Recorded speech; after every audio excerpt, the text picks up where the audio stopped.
Ni ddylai neb fod yn ddigartref yn yr 11 ar 20. Mae'n gwbl anerbyniol bod unrhyw un yn methu a chau'r drws ar y byd a chael rhywle diogel a chynnes i orffwys eu pen. Mae atel digartrefedd a rhoi diwedd ar gysgu ar y stryd yn flaenoriaeth bwysig i Lywodraeth Cymru.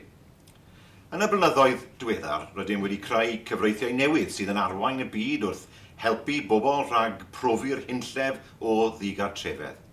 Fi'n falch o'r ffaith bod ein gweithredoedd eisoes wedi rwystro 8,700 o aelwydydd rhag dod yn ddigartref. Mae hyn yn gynnydd da, ond mae hyn hyd yn oed. Ond mae hyd yn oed un person yn cysgu ar y stryd yn un person yn ormod. Gallwn ni gyd chwarae'r ran i helpu bobl rhag colli eu cartref. Mae gan bawb ohonom gyfrifoldeb i edrych ar ôl ein hunain a phobl eraill o'n cwmpas. Mae gormod o bobl yn claddu eu pennau yn y tywod a ddim yn delio gyda problemau. Mae gormod o bobl yn claddu eu pennau yn y tywod a ddim yn delio gyda phroblemau yn ddigon cynnar. A does dim digon o bobl yn gwybod am y gwasanaethau gwerthfawr sydd ar gael. Wy'n croesawu'r ymgyrch newydd Shelter Cymru. 7 ffordd y gallwch chi roi terfyn ar ddigartrefedd. Mae'r ymgyrch yma yn helpu ni i gyd i weld beth yw ein rôl wrth ymladd digartrefedd yng Nghymru.